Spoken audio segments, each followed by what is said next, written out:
The police said my husband killed a man in a hit and run. His entire family got on their knees and begged me to take the blame. I was on my way to the station to confess when a text from an unknown number buzzed on my phone. Don't go. Check the garden security camera. The knocking started close to midnight, so forceful and crude it felt like it was tearing a hole in the quiet of the lakeside community.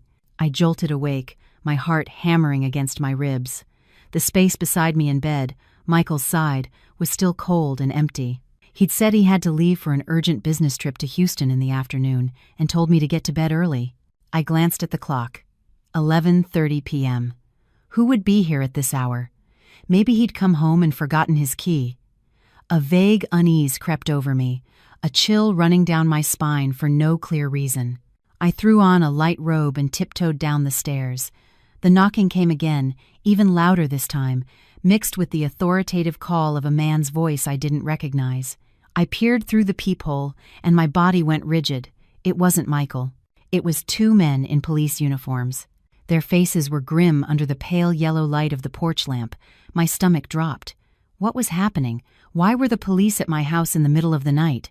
1,000 questions swirled in my mind, none of them good. My hands shaking, I unlocked the deadbolt and pulled the heavy door open. "Excuse me, is this the residence of Michael Clark and Sarah Miller?" the younger officer asked, his voice devoid of emotion. "Yes, it is. I'm Sarah, Michael's wife. Is something wrong?" I struggled to keep my voice steady, but my knees were already starting to tremble. The older officer stepped forward, his eyes filled with a look of pity. "Mrs. Miller, we regret to inform you that about 2 hours ago, there was a serious traffic accident on Interstate 35E. A car struck a motorcyclist, and the victim was killed instantly. The driver fled the scene." Every word he spoke was like a sledgehammer blow to my head. Accident, death, fled the scene. The horrifying words made it impossible to breathe. "What? What does that have to do with us?" I stammered, a desperate flicker of hope igniting that this was all a terrible mistake. The officer's gaze was a final judgment. The vehicle involved, a black Ford Expedition with license plate number 5KX, is registered in your name, Sarah Miller. My world collapsed. That was our car. Michael had driven it to work just this morning. "No, that's impossible." I swayed, grabbing the doorframe to keep from falling. "My husband, Michael, he's on a business trip in Houston. He left this afternoon. There has to be some kind of mistake." I clung to my husband's lie like a life raft, but the officer just shook his head. "Ma'am, we've checked the security cameras at the community gate. The vehicle left this property at 7 p.m. tonight, and according to witnesses at the scene, the driver was a man. Mrs. Miller, we need to know where your husband, Michael Clark, is right now." His question hung in the air like a death sentence. I stood there, frozen, unable to answer. If the car left at 7 p.m., then Michael's story about leaving for Houston in the afternoon was a lie. Where had he been? What had he done? And why? Why did he run? In that moment, the love and trust I had built with him over 7 years began to splinter. I had always believed he was the most perfect man in the world, a brilliant husband who loved his wife, a devoted son. We had built this life from nothing, just the two of us. He was my sky, my entire world. But now, my sky was falling. Just as I was sinking into sheer panic, a taxi screeched to a halt in front of our gate. The doors flew open, and my in-laws, Richard and Eleanor, rushed in, their faces masks of terror. "Sarah! Michael! What's going on?" My mother-in-law, Eleanor, cried, grabbing my shoulders, her voice cracking. My father-in-law, Richard, was pale, staring at the two officers with unconcealed fear. "Where's our Michael? Is he okay?"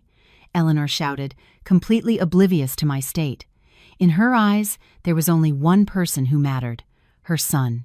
The older officer briefly explained the situation again. When he said the words, "fled the scene," Eleanor let out a sharp cry and collapsed to the floor. "Oh God, my son, my son! How could you be so foolish?" My father-in-law stood frozen, his lips moving but no words coming out. The scene in my home was a chaotic, tragic play, and I was the lead actress who had never seen the script. I looked at my weeping in-laws, at the stone-faced police officers, and I thought of Michael, somewhere out there, leaving me to face this nightmare alone.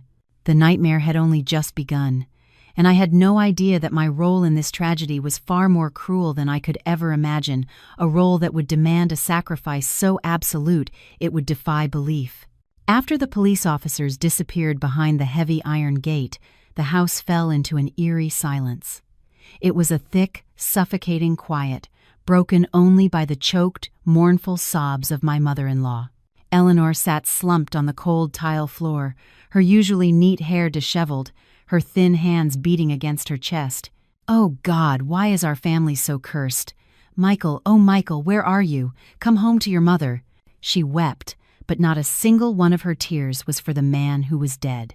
All her pain, all her anguish, revolved around one name: her son. My father-in-law, Richard, stood like a statue beside her, his face ashen, his shoulders slumped. He didn't cry, but his silence was more terrifying than any scream. I stood in the middle of my own luxurious living room, feeling like a stranger.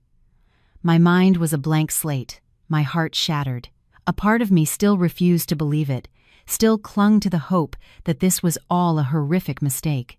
My Michael, the husband I adored, the man who was always so gentle and thoughtful, how could he commit such a monstrous crime and then run away? I tried to suppress my own grief and stepped forward to help Eleanor up. "Mom, please, try to be calm. Come sit on the couch.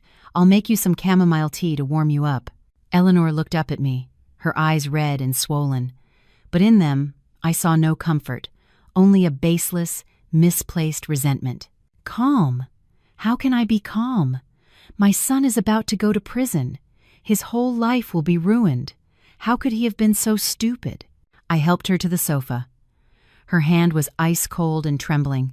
I knew nothing I could say would help, so I went to the kitchen in silence, my own limbs still shaking. I turned on the stove, put water on to boil, and dropped a tea bag into a mug. The calming scent filled the air, but did nothing to warm the frozen atmosphere in our home. I told myself I had to be strong, to be the rock for this family now. Michael was out there, probably terrified and panicked. I had to believe in him. There had to be an explanation, some hidden reason for this. Maybe he was just scared and acted foolishly. I would find the best lawyer. I would do whatever it took to help him. I brought the tea out and set it on the table. Richard finally spoke, his voice raspy. "Sarah, try calling Michael. Keep calling. See if he picks up." "Okay," I said, grabbing my phone and dialing my husband's number. The ringtone echoed endlessly before going to voicemail. "The person you are trying to reach is unavailable." I called again and again, with the same result. Each time I heard the automated voice, it felt like a hand was squeezing my heart. I looked at my in-laws and shook my head, helpless. Despair began to rise, drowning the last embers of my hope. Richard let out a long, weary sigh. He paced back and forth, his face etched with worry. "If this gets out, the family's reputation is finished. Our friends, our business partners, how will they look at us?" he muttered. I realized then that, just like his wife, his primary concern wasn't the life that had been lost or the pain of the victim's family. It was honor. It was the family's image. None of us slept that night. Eleanor sat sobbing quietly, occasionally crying out her son's name. Richard chain-smoked one cigarette after another, the thick smoke filling the room. And I was a silent ghost, moving about, now handing Eleanor a glass of water, now opening a window to let the smoke out. I must have called Michael 100 times until my phone battery was nearly dead. I sent him texts filled with worry and pleading. "Where are you? Please come home. I'm here. We can figure this out together." But my only reply was a terrifying silence. I felt like a puppet, my strings pulled by an invisible fear, doing everything I could yet utterly powerless. Toward dawn, exhausted, I finally slumped over on the arm of the sofa.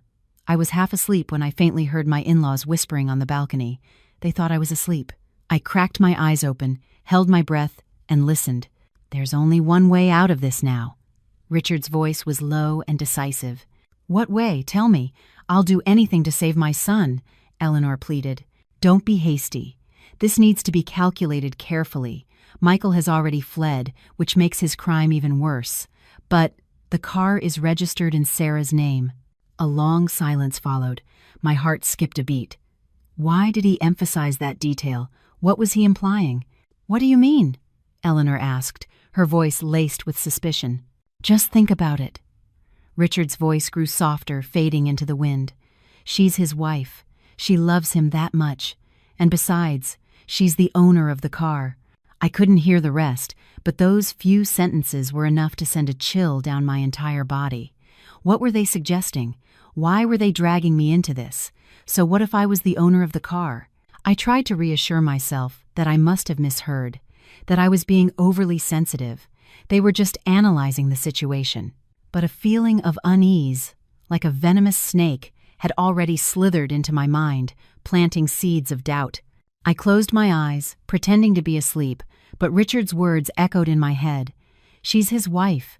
She loves him that much. The next morning, Eleanor was no longer crying. She sat on the sofa, her eyes puffy, but her gaze was strangely sharp. As I was cleaning up the living room, she called me over. "Sarah, come here. I need to talk to you." I walked over, a knot of anxiety in my stomach. She took my hand. The same hand that had been so cold last night now gripped mine with an unusual intensity. "Sarah," she began, her voice hoarse from crying, "you are the eldest daughter-in-law of this house. You are Michael's wife. Our family is facing a disaster. He foolishly ran away, and now you're the only one we can rely on." I looked at her, not fully understanding. She stared deep into my eyes, her expression no longer one of resentment, but of pleading, a calculated pleading I couldn't quite decipher. "Do you love Michael? Would you do anything for him?" I nodded reflexively. "Yes, of course. He's my husband." Eleanor nodded slowly, a strange, unreadable smile flickering across her lips. "Good. I knew you were a devoted daughter-in-law. Right now, you're the only one who can save Michael, the only one who can save this entire family." Her voice was like a hypnotic whisper, placing an invisible, crushing weight upon me. I didn't know it then, but her words were the prelude to a cruel proposition, a carefully laid trap. And with my blind love, I was walking right into it. She said only I could save him, but I never could have imagined that the way they wanted me to save him was to push me down a path with no escape, a path where I would no longer be myself. Eleanor's words hung in the thick, tense air of the living room. "Right now, you're the only one who can save Michael, the only one who can save this entire family." I looked up at her, my head still spinning, unable to process the horrific events that had just unfolded. "I don't understand. I really don't understand what you're saying. Save him? What can I do in this situation? I don't even know where my husband is, whether he's alive or dead. I'm terrified and helpless." "Mom, what do you mean? What can I possibly do? I'll find a lawyer. I tried to speak, my voice trembling, but Eleanor cut me off.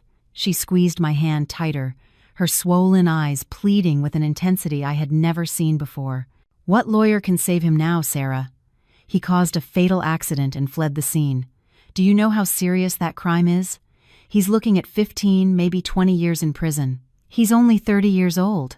His entire life, his career, it's all gone. If he goes in there, how will he survive?" Her words were like daggers twisting in my heart. 20 years in prison, the future of Michael, the man I loved, suddenly appeared before me as a pitch-black void. I couldn't bear to think about it. Truly couldn't imagine him behind bars, losing his youth, his entire life. Tears started to stream down my face again. I felt utterly powerless. Then what do we do now, Mom? There has to be a way. At that moment, my father-in-law, Richard, who had been pacing silently, suddenly stopped. He walked over and placed a hand on my shoulder, his voice low and calculating. "Sarah, calm down and listen to me. Your mother and I have been thinking about this all night. At this point, even if Michael turns himself in, he can't escape the charges. But there is still one way, one single way to save him and to preserve this family's reputation." I looked up at him, my vision blurred by tears. In my desperation, his words were the only life raft in a stormy sea. "What is it, Dad? Please tell me. As long as it saves Michael, I'll do anything." I said it without a second of hesitation, not realizing that those were the exact words they were waiting to hear. Richard glanced at his wife, a meaningful look passing between them, before turning back to me. "Sarah, do you remember who the car is registered to?" His question stunned me. I began to vaguely understand. It's registered to me." "Exactly," he nodded. "Legally, you are the owner of the vehicle." When the accident happened, there were no witnesses who got a clear look at the driver's face. They only know it was a man, but that was an initial statement. It can be changed. My throat went dry. I felt like I couldn't breathe. I shook my head frantically, a terrifying fear creeping over me. "Dad, what are you implying? Please don't scare me." "There's nothing to be scared of, my dear," Eleanor chimed in, taking my hand again. This time her voice was sickeningly sweet. "Think about it. You're a woman. You have a good record, no prior offenses. If you come forward and say that you were the one driving, that you panicked and caused the accident and then fled, the court will be much more lenient. Your father and I have already spoken to a lawyer. In your case, it's highly likely you would only get a suspended sentence." "A suspended sentence, do you understand? That means you won't have to spend a single day in jail, just probation for a period of time." Suspended sentence. No jail time. The words were like a hypnotic lullaby, trying to soothe the horror rising within me. But I wasn't a child. I knew exactly what I was hearing. They wanted me, an innocent person, to confess to a crime for their son. They wanted me to take the fall for vehicular manslaughter. "No, I can't," I said, trembling, trying to pull my hand away from Eleanor's. "I wasn't driving. I can't lie like that. It's illegal. Besides, my parents, my family, what would they think?" "Your family is something we can handle," Richard said decisively. "We'll tell your parents that this is the best way to save both of you. We will support them financially, make sure they want for nothing. As for the law, don't worry. I've already contacted the best law firm in the city. They'll handle everything. They'll offer the victim's family a very large sum of money to get them to drop the charges. Everything will be arranged. All you have to do is confess. Just by doing that, you will save your husband's entire life." Save your husband's life. The phrase echoed in my mind. I looked at Eleanor's grief-stricken face, at Richard's hopeful expression, and I thought of Michael. I imagined him in prison, his bright future extinguished. My heart ached. For the past 7 years, he had protected me, loved me. He never let me suffer any hardship. Now that he was in trouble, could I really stand by and do nothing? But what about me? What about my life? Even a suspended sentence would be a stain I could never wash away. I would have to live with it forever. Seeing my hesitation, Eleanor began to weep even more dramatically. "Sarah, I'm begging you. I'll get on my knees and beg you. Please save my Michael. He's my only son. He's my life. If anything happens to him, I won't be able to live." She actually started to kneel, but Richard held her back. That scene, that plea, those tears, it was all an invisible net tightening around me. Love, pity, a wife's sense of duty, all of it was screaming in my mind, battling with reason and fear. I felt like I was standing on the edge of a cliff. On one side was my own safety. On the other, the future of the man I loved. And they, my own in-laws, were behind me, slowly pushing me toward the abyss. I sat there, in the cold living room, surrounded by pleas, tears, and cruel calculations. I knew that my decision would not only change my life, but would also be the ultimate test of my 7-year marriage. Their offer wasn't just a sacrifice, it was a trade. And I didn't know that no matter which path I chose, I had already lost this game from the very beginning. I looked at their faces, waiting for me to say the words they wanted to hear. But deep in their eyes, I saw not just pain, but something else, a chilling coldness. And I wondered, was this the first time they were willing to sacrifice someone else to protect their precious son? The room was suffocatingly silent, filled only with Eleanor's choked sobs and Richard's heavy breathing. I sat like a statue, my mind a whirlwind of conflicting thoughts. Confess for my husband. Those words repeated in my mind, as cold and sharp as a shard of ice. I had to take the blame for a crime I didn't commit, accept a criminal record, even a suspended one, in exchange for the freedom of the man I loved. Was it worth it? How deep was my love for Michael? Was it deep enough to sacrifice my honor, my entire future? I closed my eyes, and an image of Michael appeared. Michael, smiling brightly on our wedding day. Michael, gently taking care of me when I was sick. Michael, holding my hand as we walked by the lake, promising me a happy future. For 7 years, he had been my entire world. He was my reason for striving, my safe harbor when I was weary. Now, my world was on the verge of collapse. Could I really just stand by and watch? But then another image forced its way in. My parents back home, 2 people who had worked hard their whole lives, always so proud of their well-behaved, successful daughter. If they knew I had been convicted of killing someone, even just on paper, how devastated would they be? How would they face the gossip, the pointing fingers of their neighbors? And what about me? How would I face myself? I would live the rest of my life with a stain that could never be erased, with fear and guilt. I couldn't. I really couldn't. I opened my eyes and looked directly at my in-laws, mustering all my courage to refuse. "Mom, Dad, I can't do it. This is too much for me." "I'm sorry," I said, my voice shaky but firm. But as soon as the words left my mouth, a horrifying scene unfolded before me. "Sarah, I'm begging you," Eleanor shrieked mournfully, and without a moment's hesitation, she dropped to her knees on the cold floor, right in front of me. "I'm begging you, please, save my Michael." Her kneeling was like a sledgehammer blow to my struggling resolve. I was horrified, scrambling to my feet to help her up, but she clung to my legs, sobbing hysterically. "If you don't confess for him, he's finished. He's all I have. Can you be so heartless as to watch this old mother lose her son?" I stood frozen, my entire body shaking. A mother-in-law who had always been so proud and powerful, who had never bowed to anyone, was now kneeling at my feet. The sight was more than I could bear. I felt guilty, cruel, and selfish. "Mom, please get up. Don't do this."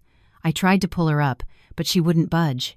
And then, the thing that broke me completely happened. My father-in-law, Richard, the man who always maintained a cold, dignified air, slowly knelt beside his wife. "Sarah," he said, his voice thick with anguish, "I know this request is cruel, but right now, besides you, no one can save him. Your mother and I are old. We don't have much time left. He is our only hope. We are begging you, for the sake of the past 7 years, for the sake of Michael's deep love for you, please, save him this one time." 2 people, his parents, were kneeling before me, crying, begging. What else could I do? All the resistance within me shattered. My reason was utterly defeated by emotion and pity. I didn't feel like I was making a choice. I felt like I was being forced down a single path with no exit. They had used my love, my sense of duty, and turned it into a chain to bind me to this sacrifice. I agree." I uttered the 2 words, my voice as soft as a whisper but as heavy as a mountain. The moment I finished speaking, Eleanor stopped crying instantly. She and Richard stood up together, their faces filled with an unnerving relief. "Oh, that's wonderful, Sarah, just wonderful," Eleanor said, grabbing my hand. Her voice was back to its usual cool tone, but laced with an undisguisable joy. "I knew you were a good daughter-in-law. Don't you worry, we won't let you suffer. We'll take care of everything." They rushed to help me back to the sofa, pouring me water, fussing over me. Their rapid change in attitude gave me a strange, unsettling feeling. But in my turmoil, I was no longer clear-headed enough to think deeply about it. All I knew was that I had just signed a deal with the devil, and the price was my entire life. The following days were a whirlwind. Richard did indeed hire a team of top lawyers. They met with me, coaching me on what to say, how to answer the police's questions. They constructed a perfect story. That night, Michael and I had an argument. Upset, I took the car and drove off while emotionally unstable. It was dark, and I accidentally caused the accident. In my panic, I fled the scene and then called my husband for help. Michael, out of love for his wife, agreed to disappear temporarily, waiting for me to turn myself in so they could face it together. Every detail was logically calculated, with no loopholes. They told me to cry, to act deeply remorseful. My in-laws began playing their part in the drama. They borrowed money from everywhere, gathering a large sum. Richard said it was to compensate the victim's family, to get them to write a letter asking for leniency for me. Seeing them so busy and concerned, a part of me felt comforted. Maybe they really were trying their best to protect me. Maybe my sacrifice was worth it. The day I was to turn myself in finally arrived. That morning, Eleanor personally made me a hearty breakfast casserole. She gave me endless instructions, telling me not to worry, that she and Richard had everything under control. She even slipped a debit card into my hand, saying it had some money for my personal expenses. Richard patted me on the shoulder, saying the family would be indebted to me for life. They saw me off to the car, performing a tearful farewell. I sat in the taxi, heading toward the police station, my heart heavy. I looked out the window. Dallas was as bustling as ever, but to me, everything was gray. I was about to give up my freedom, about to accept a criminal record. I told myself I was doing this for love, for family, but why did I feel no peace at all? The sense of unease from that first night returned, stronger than ever. I felt like I was missing something, some crucial detail in this perfect play. But what was it? I couldn't figure it out. I only knew I was on a road of no return. And I didn't know that even after I had agreed to sacrifice everything, the price I had to pay wasn't finished. It was much, much higher. Because in this play, my role wasn't just a substitute. It was a pawn. A pawn that, after serving its purpose, would be discarded without a second thought. The taxi rolled forward, taking me down what I believed was a one-way street to the end of my freedom. I sat motionless in the back seat, my eyes staring blankly at the Dallas cityscape rushing past the window. Morning sunlight filtered through the leaves, dancing on the sidewalks. The morning rush was beginning, people with jobs, with futures, with plans. And me? I was on my way to a place where my future would be decided by a lie, a prearranged sentence. My heart was so heavy it felt like a stone was crushing my chest, making it impossible to breathe. I had reassured myself hundreds, thousands of times that I was doing this for Michael, for our 7 years of love. I remembered the day he proposed to me on a starlit beach. He had said I was the most precious thing life had ever given him, that he would spend his entire life protecting me. So now, when he was in trouble, sacrificing a little for him seemed like the right thing to do. But my reason screamed that this was wrong, that it was insane. I was personally destroying my own life. This stain, even as a suspended sentence, would follow me forever. What about my parents? How would my friends look at me? And would I ever be able to look at my own reflection in the mirror again? I felt like a moth drawn to a flame, knowing it would be burned but blindly flying toward it anyway, all for the faint glow of love. I tried to push the negative thoughts away, remembering the tearful performance of my in-laws. They had knelt, they had begged, they must have been in so much pain. They promised they would take care of me, that they wouldn't let me suffer. I tried to believe those promises, clinging to them as a final comfort. But deep down, that vague sense of unease wouldn't disappear. There was something off, a forced quality to Eleanor's tears, a cold calculation in Richard's eyes that I couldn't explain. "Ma'am, we're almost there." The driver's voice pulled me back to reality. I looked up and saw the imposing gray building of the police station ahead. My heart began to pound erratically. This was it. In just a few more steps, I would walk through those doors, and my life would turn to a new, dark chapter. My hand gripped my purse strap, slick with cold sweat. I took a deep breath, trying to summon one last bit of courage. I had promised them. I couldn't turn back now. Just as the taxi slowed to pull over to the curb, the phone in my purse let out a soft beep. A new text message. On instinct, I pulled it out. It was probably my in-laws, offering one last word of encouragement, but no. On the screen was a completely unknown number, not in my contacts. And the message itself was short, but it hit me like a bolt of lightning, freezing my thoughts completely. "Don't go. Check the garden security camera." I read the words over and over, unable to believe my eyes. Don't go. Check the garden security camera. Who was this? Who sent this message, and how did they know I was on my way to confess?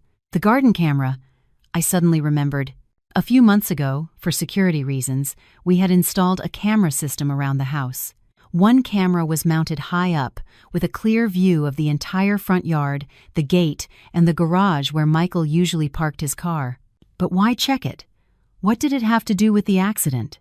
A torrent of questions exploded in my mind, overwhelming my fear.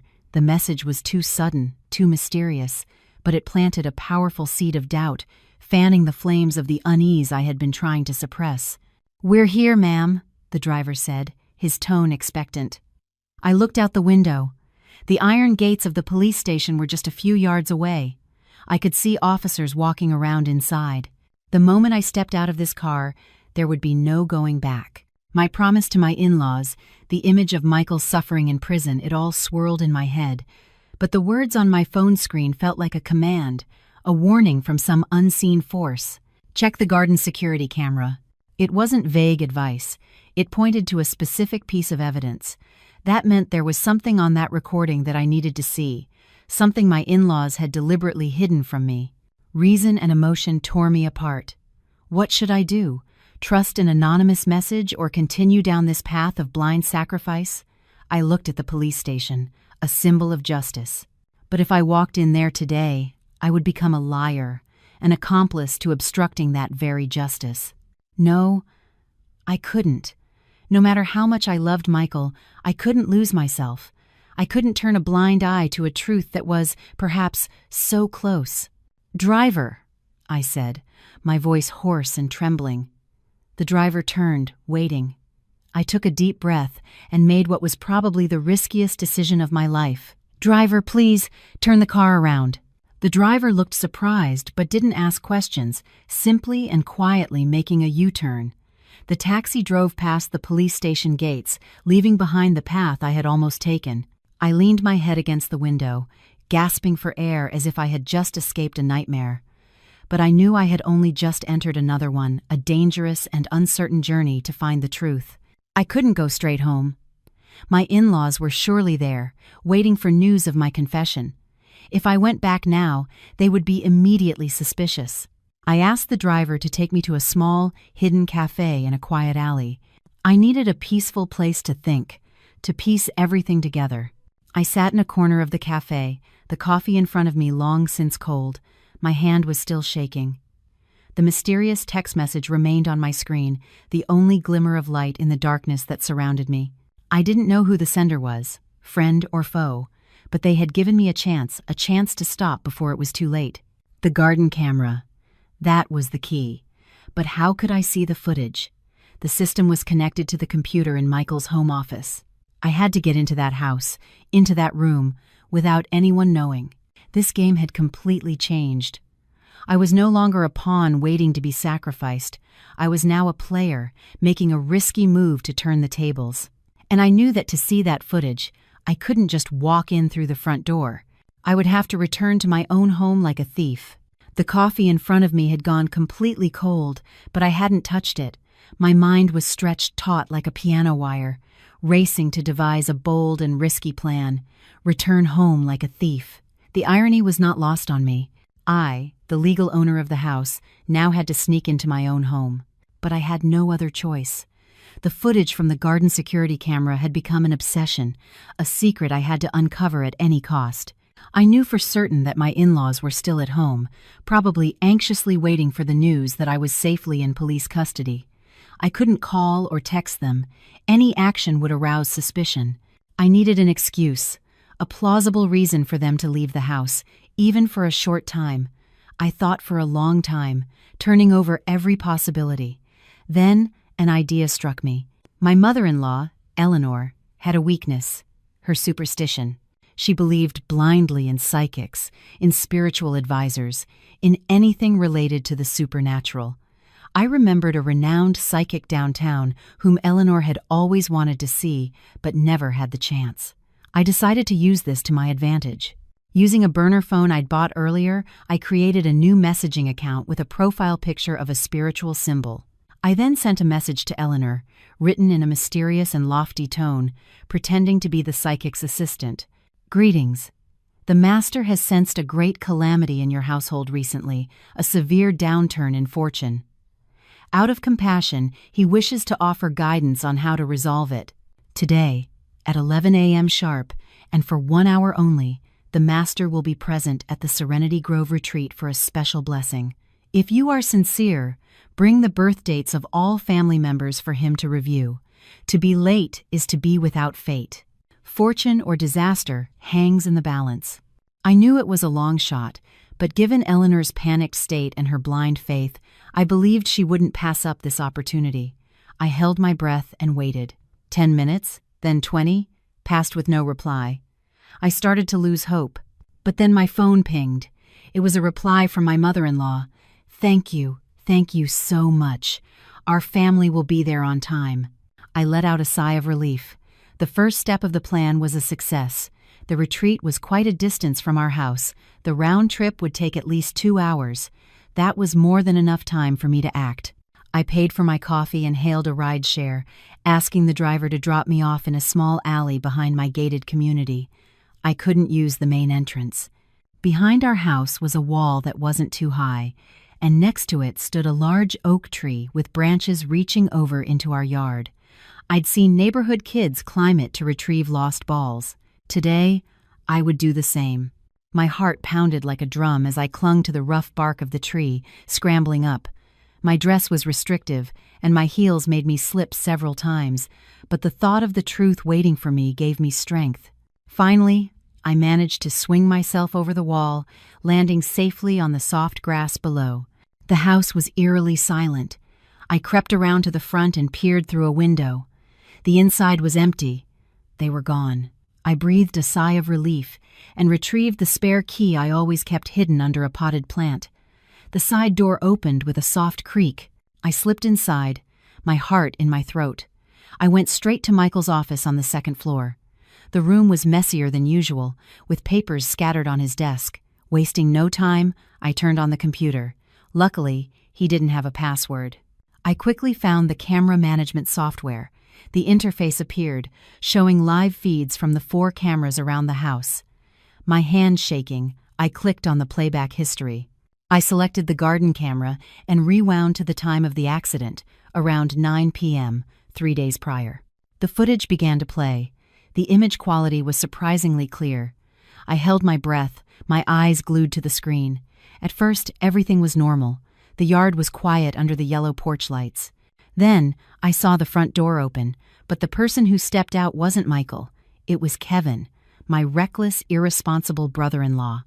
And right behind him was Michael. Michael looked angry, saying something to Kevin, who just laughed it off with a defiant expression. He snatched the car keys from Michael's hand and jumped into the Ford Expedition. A shock went through me. The driver that night wasn't Michael, it was Kevin. Michael tried to pull Kevin out of the car, but failed. They struggled for a moment, and finally, Michael gave up, opened the passenger door, and got in. The engine started, the headlights flared, and the car slowly rolled out of the gate. My heart stopped. What did this mean? Why was Kevin driving? Why was Michael with him? And why did the entire family pin the blame on Michael, then force me to take the fall?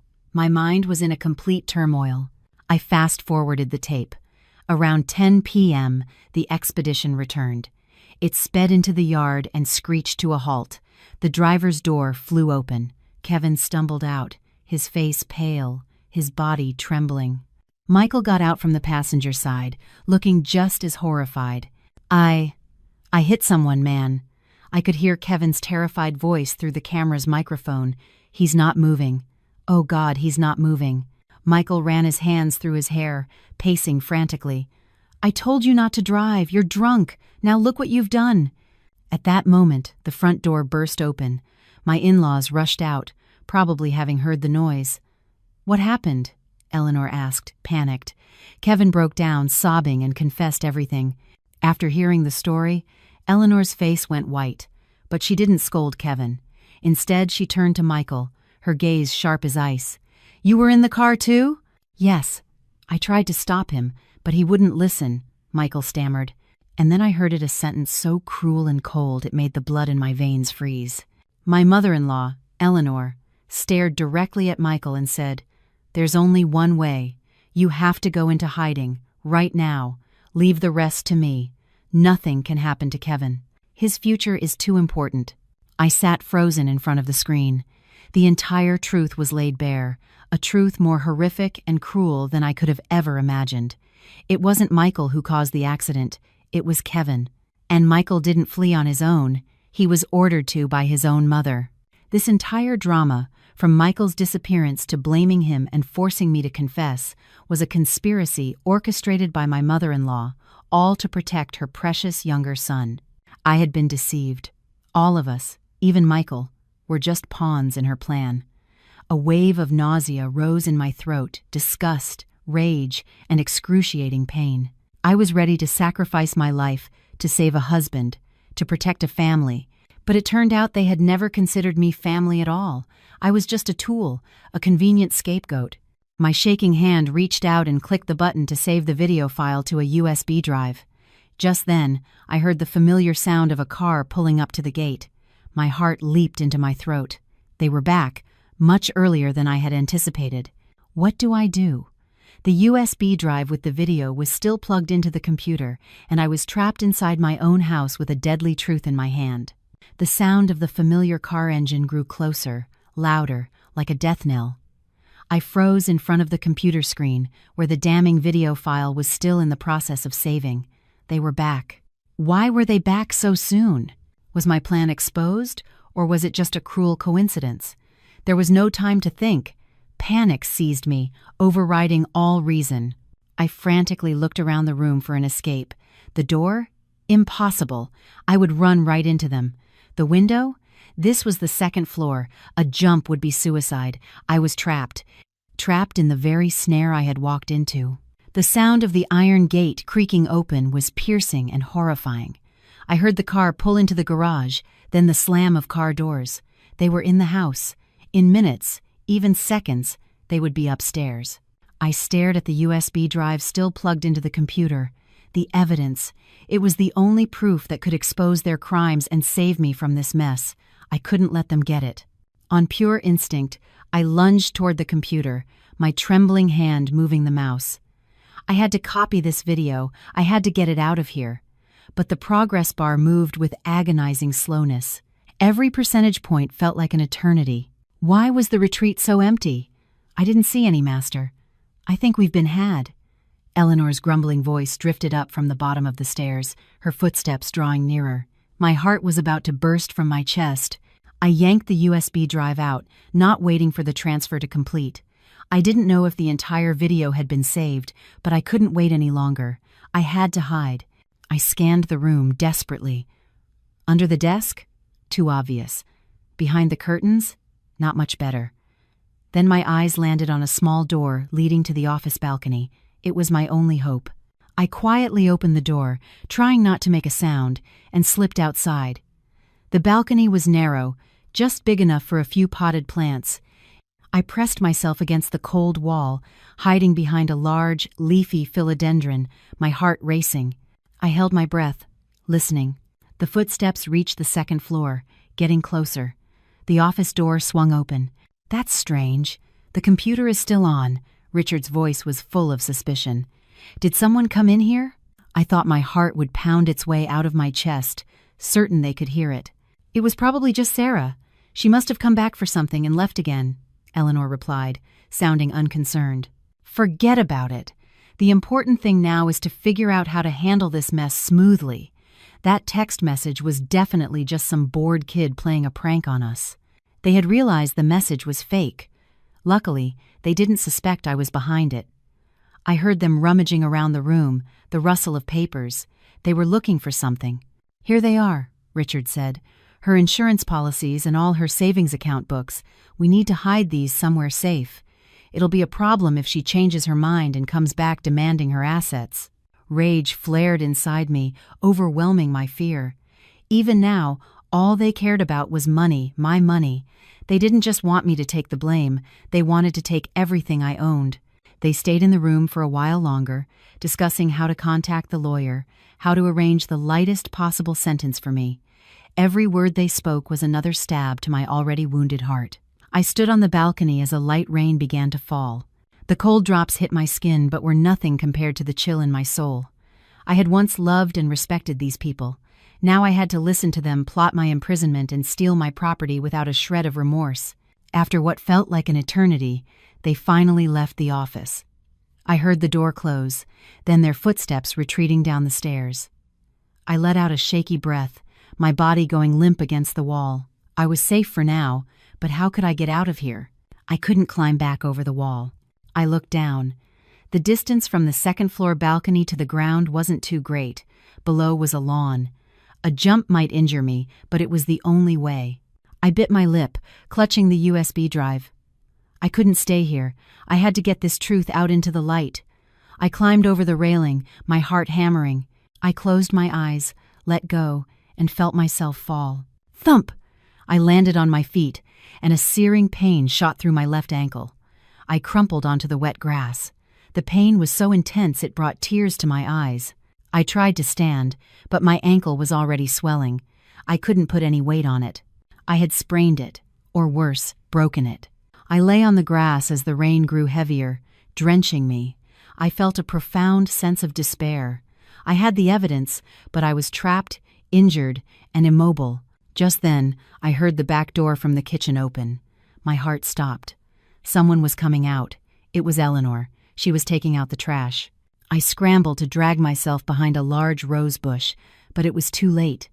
Her eyes locked onto me.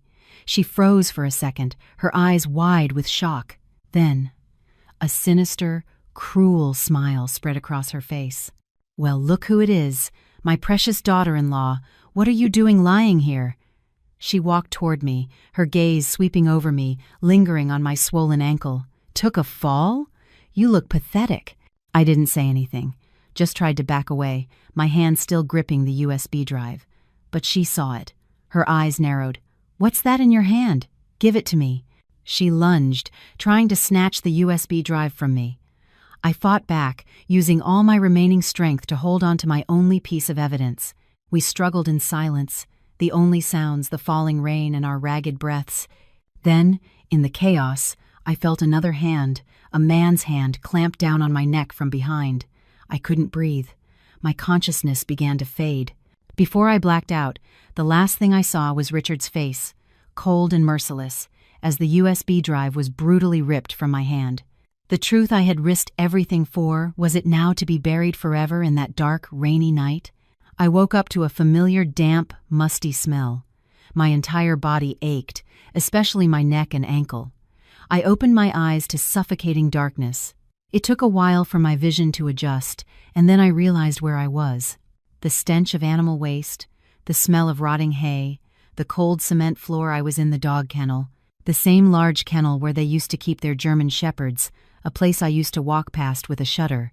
It was now my prison. I tried to sit up, but a sharp pain from my left ankle made me cry out. I reached down to touch it. It was swollen to the size of a softball, the pain so intense I couldn't move it. They hadn't just stolen the evidence. They had locked me in here, ignoring my injury. The kennel door was secured with a heavy iron chain. I beat on the door in despair, screaming into the void. "Open the door! What are you doing? Let me out!" But my only reply was the steady drumming of the rain and the terrifying silence of the night. I slumped onto the cold cement floor, overcome with helplessness and despair. I had lost the only evidence. And now, I was a prisoner. What would they do to me next? Keep me here until I agreed to confess? Or would they? I didn't dare to finish the thought. A shiver ran down my spine. I realized these people were no longer my in-laws.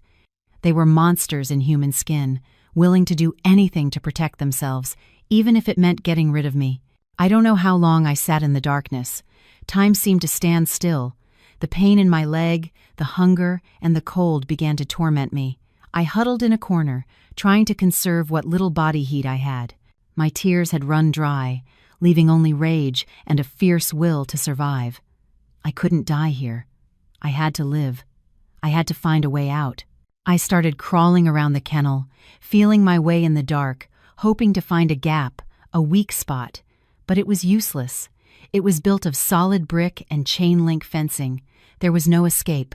The next morning, as the first rays of light filtered through the cracks, I heard footsteps. The kennel door creaked open. Eleanor stood there, holding a bowl of cold rice and a glass of water. She threw them onto the floor as if feeding an animal. "Eat up, and then you'll sign the papers. After you sign, this will all be over. You'll be free," she said, her voice like ice. She tossed a stack of papers and a pen inside. I didn't touch the food. My hands trembling, I picked up the papers. It was a pre-written confession with a story identical to the one the lawyers had concocted. Underneath was another document, a power of attorney, granting my father-in-law, Richard, full control over our house and all my other assets to deal with the consequences. Rage exploded within me. "I will never sign," I screamed, tearing the papers to shreds. "You're animals! You will pay for what you've done." Eleanor smirked, a look of pure contempt on her face. "You think you have a choice? Go ahead. Stay here. Stay here until you starve to death, die of thirst, or until that leg of yours rots off. We'll see how long your stubbornness lasts." With that, she slammed the door shut. The sound of the chain being locked echoed coldly. The days that followed were a living hell. Every day, they gave me just enough cold rice and water to keep me alive. My legs swelled more and more, the pain becoming unbearable. I developed a high fever and drifted in and out of consciousness. In my delirium, I saw Michael's face. I cried out his name, hoping he would come and save me. But where was he? Did he know what I was enduring, or was he a part of this monstrous plot? Doubt and pain gnawed at my soul. But in my rare moments of clarity, another image would appear, strong and persistent. The person who had sent me the text message. A stranger who was the only one who wanted to help me. Why? Who were they? Did they know I was trapped here? A tiny spark of hope flickered in the darkness. I couldn't give up. I had to survive. That person, that mysterious person, was my only ally. And then, a miracle happened. One afternoon, as I was drifting off from exhaustion, I heard a soft rustling sound from behind the kennel. I opened my eyes and peered through a small gap between the bricks. A hand was pushing something through a small hole I had never noticed before, a bottle of water and a small loaf of bread. My heart pounded. I quickly crawled over, grabbing the food and water like a drowning person clutching a piece of driftwood. I devoured them, tears streaming down my face again this time, tears of gratitude. I looked out, trying to see who it was, but they were gone. All that was left was a small piece of paper tied to the bottle. My hands shook as I unfolded it. The handwriting was messy but clear. "Don't give up. I'm trying to get you out." I clutched the note, a warm strength spreading through me. I wasn't alone. Someone was out there, trying to save me. This note, this water, this bread, they didn't just save me physically, they saved my spirit. They gave me hope, a reason to keep fighting. In the following days, the mysterious person continued to supply me with food and water through the small hole. Sometimes it was a carton of milk, sometimes a few painkillers. They never showed themselves, only leaving short notes. "Hang in there. Almost time. Don't let them know." I carefully hid all traces of the help. I pretended to grow weaker, to be on the verge of despair. I stopped screaming and beating on the door. I just lay still and waited. Then, on a dark, rainy night, the 7th night of my imprisonment, I heard a strange sound. A soft click from the lock. I held my breath and crawled toward the door. The heavy iron chain was unfastened. The kennel door slowly opened. A tall figure in a hooded raincoat stood in the doorway. He motioned for me to be silent, then bent down and lifted me onto his back. I didn't know who he was. I could only feel the warmth and strength of his back. He carried me through the rain, around the back of the house, and over the same wall I had once climbed. A car was waiting in the small alley. He gently placed me in the back seat, handing me a phone and a warm blanket.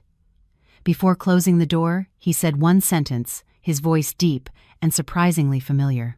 "Go. Go to this address. Someone will help you." Then he turned and disappeared into the rain. I sat in the car, stunned and in disbelief. That voice, I had heard it somewhere before, but there was no time to think. The car started moving, carrying me away from that living hell. Looking back at the house, now a blur in the rain, I knew this game wasn't over. It had just begun again. But this time, I was no longer a lone pawn. I had an ally, a mysterious ally, whose connection to my in-laws was far more complex and deep than I could ever imagine. The car sped through the white curtain of rain, leaving the house and its horrific memories behind. I was still shaking, not from the cold, but from the shock. Who was that mysterious man?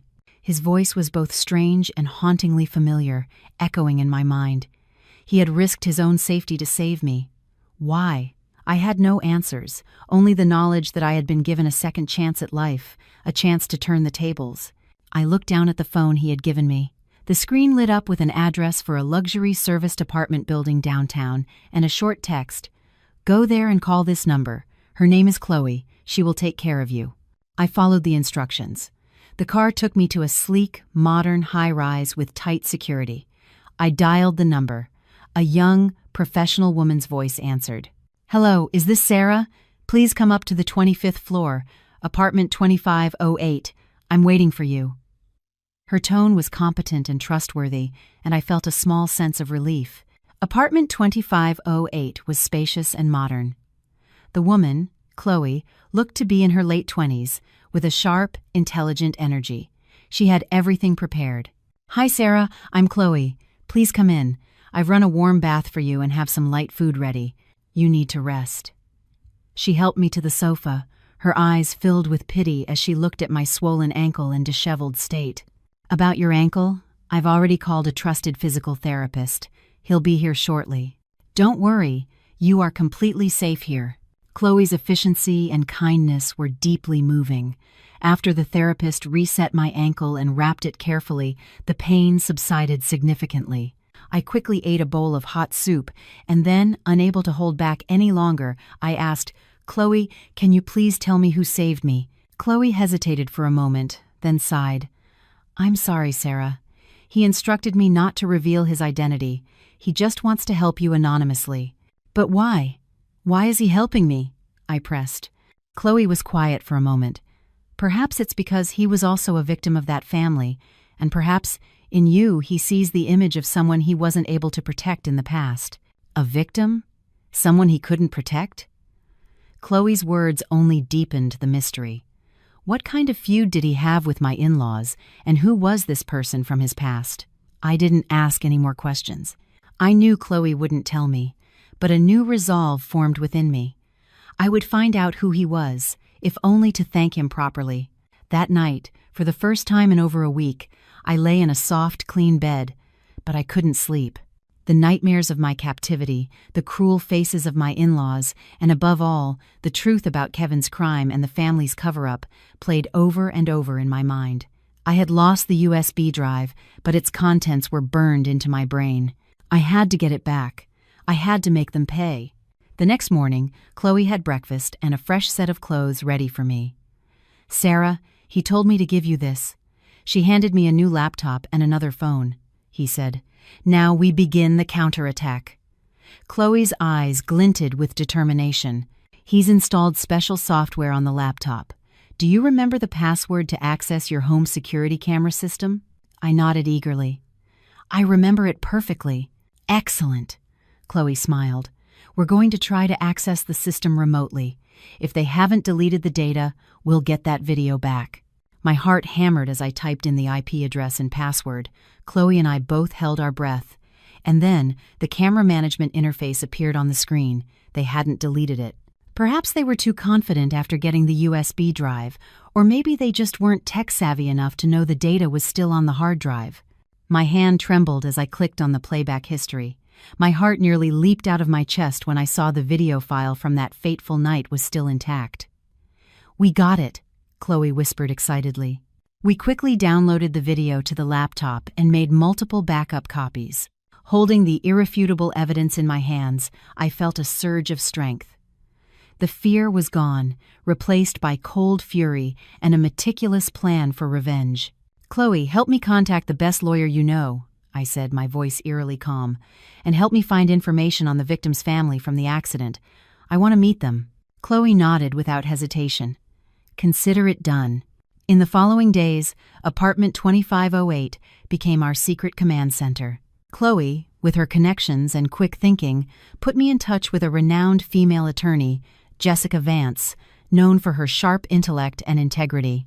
After watching the video and hearing my entire story, Miss Vance said firmly, "Sarah, rest assured.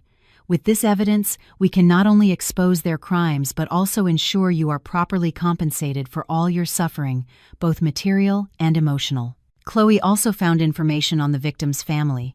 They were a poor, working-class family. The man who died, David Peterson, was their sole breadwinner, leaving behind a wife and 2 small children.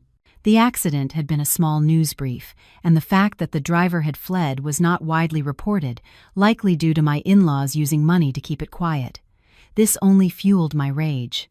They didn't just heartlessly frame me, they held a human life in contempt. I decided I had to meet David's wife. I wanted not only to apologize, even though I wasn't the one responsible, but also to join her in seeking justice for her late husband. The meeting was arranged at a small diner near her apartment complex. The woman who met me, Laura, had a face worn with grief, her eyes swollen from crying. She looked at me with a mixture of resentment and curiosity. I didn't beat around the bush. I bowed my head and said with sincerity, "Ma'am, I am so sorry. I am the owner of the car that caused your husband's accident. I know an apology is meaningless now, but I came here today to tell you the truth." And then I showed her the video on my phone. Her hands shook as she watched. Then she burst into tears, gut-wrenching, heartbroken sobs. Oh God, those monsters. They killed my husband, and they were going to frame someone else. She grabbed my hand, her voice pleading. "Please, you have to help me. Help me get justice for my husband." "I will," I said, squeezing her hand tightly. "I won't just help you. We will fight this together. We will make them kneel before the law." The handshake between 2 women, 2 victims of the same criminal family, officially forged an alliance, one built on tears, pain, and a burning desire for justice. I had no idea that this act would not only give me a powerful ally, but would also inadvertently uncover another secret, one directly linked to the man who saved me, forcing me to see this entire affair in a completely different light. The alliance between me and Laura Peterson, the victim's wife, was more than a promise. It was the beginning of a new, powerful, and righteous front. I was no longer fighting alone for my own honor. Now, I also carried the weight of seeking justice for a life that was lost and a family that was shattered. Our attorney, Jessica Vance, acting on behalf of both of us, quickly filed an official criminal complaint with the city police department. The thick file included the security camera footage, my detailed testimony, and a formal request from the victim's family to press charges. The legal time bomb had been activated. While we waited for the investigation to begin, Laura and I met often. She told me about her husband, David, a kind and hard-working construction worker who was the sole provider for their family. She told me about their 2 young children, the oldest in 3rd grade, the youngest, not yet in preschool, who asked every day where their daddy was. Every word she spoke twisted the knife in my heart, transforming my rage for my in-laws into an ironclad resolve. They hadn't just ruined my life. They had taken a man's life and a father from his children. Their crime was unforgivable. One day, as we were organizing some documents, Laura suddenly hesitated. "Sarah, there's something I don't know if I should tell you." I gave her an encouraging look. "Laura, you can tell me anything. We're in this together now." She took a deep breath, as if summoning her courage. "The day my David died, after the police left, a strange man came to my apartment. He didn't say who he was, just that he was a passerby who happened to know what happened. He gave me and my kids a large sum of money for the funeral expenses, and he told me to be careful, that this might not be a simple accident. He said, if someone reached out to me and promised to help, I should trust them." My heart began to pound. A strange man, speaking in riddles. "What did he look like?" I asked urgently. Laura tried to remember. "He was tall, wearing a black jacket and a baseball cap that covered most of his face. I only remember he had a small scar on the back of his right hand, and his voice was very deep and sad." A scar on his right hand. A deep, sad voice. A blurry image formed in my mind. The man who had carried me through the rain. I hadn't seen his face clearly, but I remembered the feeling of his steady strength and the palpable sadness that seemed to emanate from him. Could it be the same person? "Sarah? Are you okay?" Laura asked, worried by my change in expression. "Yes, I'm fine," I said, trying to hide my shock. "Did he say anything else?" "No, that was it." Then he left quickly. He was driving an old gray pickup truck. A few days later, when I was completely lost, I got your call. You said you would help, just like he said someone would. That's when I knew I could trust you. The pieces of the puzzle began to connect with a frightening logic. The mysterious man hadn't just saved me, he had also visited and helped the victim's family right after the accident. He knew what was going to happen. He knew my in-laws would try to cover up the crime. He knew I would be the one to expose the truth. And he had been secretly arranging things, guiding me and Laura so we would find each other. Who was he? How did he know everything in such detail? And how deep was his feud with my in-laws that he would go to such lengths? The mystery of my ally grew larger and more complex. I told Chloe what I had learned. She was stunned. "I don't know who he is either, Sarah. He only contacts me through a secure messaging app, never showing his face. He just gives instructions and transfers money. All I know is that he's very wealthy and very powerful." Wealthy and powerful, yet he drove an old pickup truck and dressed simply. The man was a walking contradiction. While I was lost in thought about my mysterious savior, the legal storm finally broke over my in-laws. Presented with the undeniable evidence, the police launched a full investigation. Summonses were issued to everyone involved: Richard, Eleanor, Kevin, and even Michael. The news spread like wildfire, shaking the entire neighborhood. People were no longer whispering. They were openly discussing the family's crimes. The once imposing house was now shuttered and silent, like a tomb. Jessica Vance informed me that faced with the clear evidence, Kevin had confessed. However, Richard and Eleanor continued to deny everything. They blamed it all on their sons, claiming they knew nothing about the plan for Michael to flee or for me to take the blame. They played the part of old, heartbroken parents devastated by their foolish children. "They're trying to escape culpability," Jessica told me over the phone. "They want to let Kevin and Michael take the fall while they walk away clean, but they're mistaken. We still have one more ace up our sleeve." "What is it?" I asked, my heart racing. "You, Sarah," Jessica said. "Your testimony about how they imprisoned you, threatened you, and forced you to confess is the final piece of evidence we need to convict them. The investigators are scheduling a direct confrontation. Are you ready for it?" "I'm ready," I replied, without a hint of hesitation. I had been waiting for this day for a long time. The day I would stand before them, not as a submissive daughter-in-law, but as a witness and a victim, ready to tear down their facade of lies and cruelty. The confrontation was scheduled for a Wednesday morning. I walked into the interrogation room feeling strangely calm. On the other side of a long table, I saw them. My in-laws looked haggard, having aged 10 years. Kevin and Michael sat beside them, their heads bowed. The final showdown was about to begin. But I had no idea that during this fateful confrontation, a name from the past would be spoken. A name that would not only reveal the identity of my savior, but would also uncover another tragedy, another crime that had been buried for 20 years. The interrogation room was cold and quiet, the only sound the whir of the ventilation fan. I sat across from them, separated by a long wooden table. For the first time since everything fell apart, the entire family was together again, not in a fake display of unity, but in the tense, hostile atmosphere of criminals facing justice. The lead investigator, a middle-aged man with a stern face, began without preamble. "Richard and Eleanor Clark, this department has sufficient evidence that you orchestrated the plan for your son, Michael Clark, to flee and coerced your daughter-in-law, Sarah Miller, to take the blame for your younger son, Kevin Clark. Do you have anything to say?" "You have it all wrong, officer." Eleanor immediately launched into her practiced, tearful performance. "We're old. How would we know how to do such terrible things?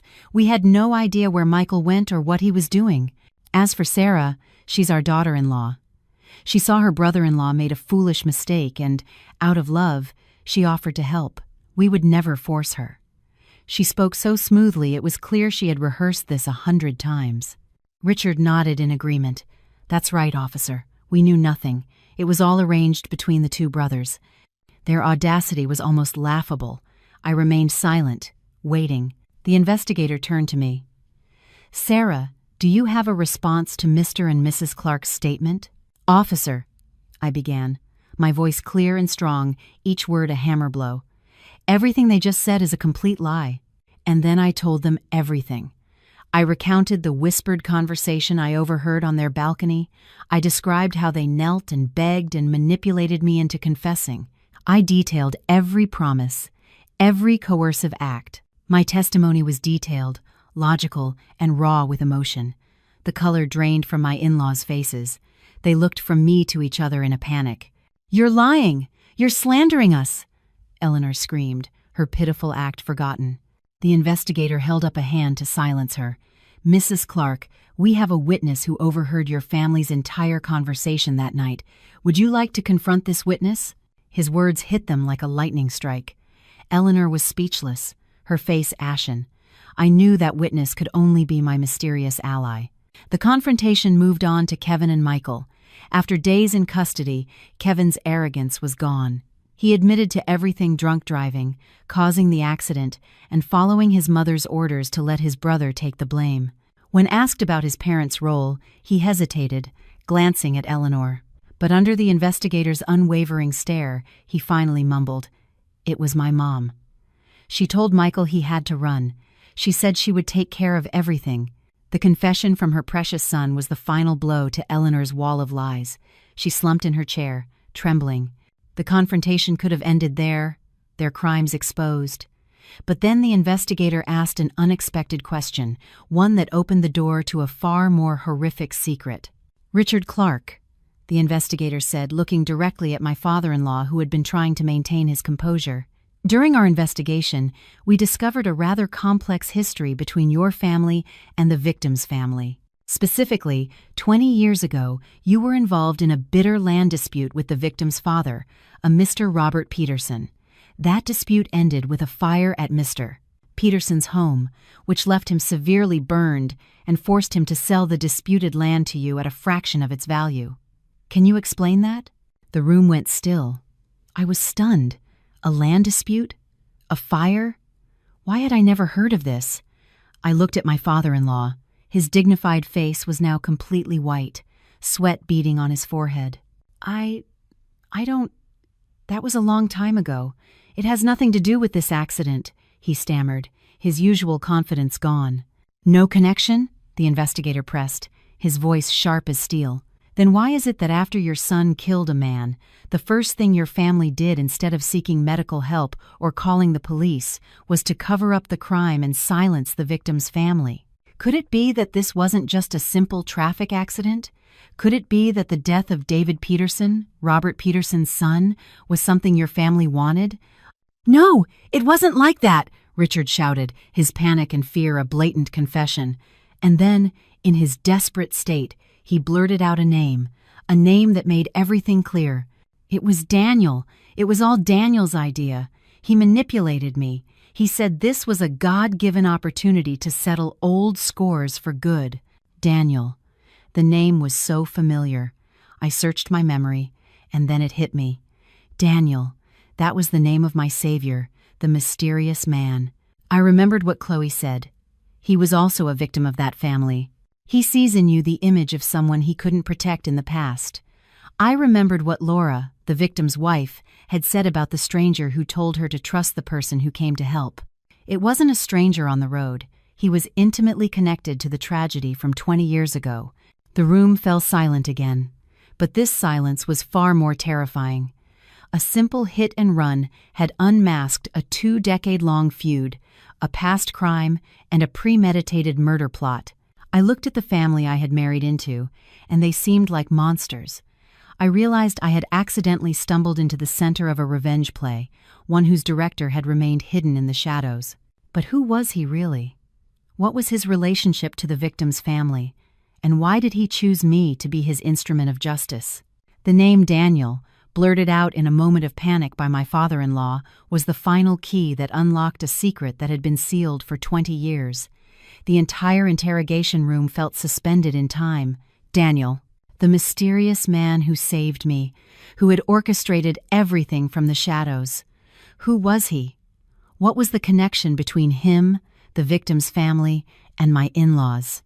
The lead investigator, a seasoned professional, seized on the crucial detail. He stared at my father-in-law, his voice firm. "Daniel Peterson. Is that the son of Robert Peterson, the man who sold you his land 20 years ago?" Richard Clark's face turned the color of ash. He didn't answer, just dropped his head to the table, his shoulders shaking. His silence was a confession. The final pieces of the puzzle clicked into place with horrifying perfection. The man who saved me, my mysterious ally, was Daniel Peterson. He was the son of the man who had been burned in the fire 2 decades ago, and the older brother of David Peterson, the man killed by Kevin's reckless driving. He wasn't a random stranger, he was a central figure, a man who had carried a deep-seated grudge for 20 years. The confrontation ended shortly after. My in-laws were taken into custody pending a wider investigation. This was no longer just a hit-and-run case. It was now a major investigation into past crimes. I left the police station in a daze. Instead of going home, I asked Chloe to take me to an address, the address of a small coffee shop where I knew Daniel Peterson used to work as a student, a place I sensed he still frequented. I needed answers. I needed to face the man who had changed my life. The coffee shop was tucked away in a quiet alley. Daniel was sitting in a corner by the window, silently watching the rain. He didn't seem surprised to see me, as if he had been expecting me. "Hello, Sarah," he said, his voice the same deep, sad tone I remembered. "What should I call you? Daniel or my savior?" I sat down across from him, looking directly into his eyes. They were deep and held a sorrow that seemed endless. "Just call me Daniel," he said with a faint smile. "I'm not a savior. I'm just a man trying to right the wrongs of the past." "The past?" I asked. "What really happened that night, 20 years ago?" Daniel was silent for a long time, his gaze distant. "That night," he began, his voice raspy, "Richard Clark hired men to burn down my family's house. My father, Robert, was severely burned trying to save the land deeds from the fire. He spent the rest of his life in pain. A cripple. My mother died of a broken heart not long after. Our family was destroyed. All because of that piece of land, which Richard stole through violence and intimidation." Tears welled in my eyes. I couldn't imagine the pain he and his family had endured. "Why? Why didn't you go to the police?" "We did," Daniel said with a bitter laugh. "But back then, Richard had money and influence. All the evidence disappeared. The case was closed, ruled an accidental electrical fire. No one was held accountable. My brother David and I grew up with injustice and hatred." He continued, "When I heard that Richard's son had killed my own brother in a hit-and-run, I knew fate had given me a chance to get justice for both my father and my brother. I followed them, documented their every move, their every conspiracy. I knew they would try to frame you, and I decided to help you. Not just to save you, but so that you could become the sharpest weapon to expose all of their crimes." Now I understood everything. The director of this entire drama wasn't me, and it wasn't my in-laws. It was him, a man who had waited 20 years for his chance at revenge. "Thank you," I said, my voice choked with emotion. "Thank you for saving me, for giving me a chance to start over." Daniel shook his head. "The person you should thank is yourself, Sarah. Your courage went far beyond what I expected. You didn't just get justice for yourself. You got it for my entire family. This debt has been paid." Several months later, the trial was held. With the irrefutable evidence, the final verdicts were delivered. My father-in-law, Richard Clark, received a life sentence for conspiracy, destruction of property, obstruction of justice, and his role in the events leading to David Peterson's death. My mother-in-law, Eleanor Clark, was sentenced to 18 years for being an accomplice. Kevin received 20 years for vehicular manslaughter and fleeing the scene. And Michael, my husband, received a 7-year sentence for concealing a felony and failing to report a crime. An entire family, an empire built on crime and lies, had crumbled. On the day of the sentencing, Laura and I went to the cemetery together. We stood before the graves of her husband, David, and his father, Robert, and lit incense. "David, Dad, it's over now," Laura sobbed. "The wicked have been punished. You can rest in peace." I looked up at the clear blue sky, feeling a profound sense of peace. The storm had finally passed. After the trial, Daniel came to see me one last time. He told me he was moving Laura and her children to a new city to start a new life. "What about you, Sarah? What are your plans?" he asked. "I'm going to stay here." I smiled. "This place taught me a hard lesson. I'm going to start over here, living a life that is my own." We said our goodbyes at a street corner. He headed south. I turned in a different direction. Two people whose fates had tragically intertwined, who had weathered a storm together, now walked their separate ways, both toward a brighter future. A year later, I opened a small flower shop in the center of town. It didn't make me rich, but it gave me peace and joy every day. Laura still called to check in sometimes. She said the kids were in school, their life was stable, and she had found a new job. As for Daniel, she said he was the same, quiet and thoughtful, but the shadow of hatred was gone from his eyes. I was no longer the broken victim I once was. I had learned to forgive not for them, but for myself, so that I could move on. Every morning, when the first rays of sunlight streamed into my flower shop, I would look at the vibrant blossoms and smile. My life was like these flowers. It had been battered by a storm, but it had endured, rising up to bloom once more, brighter and stronger than ever before.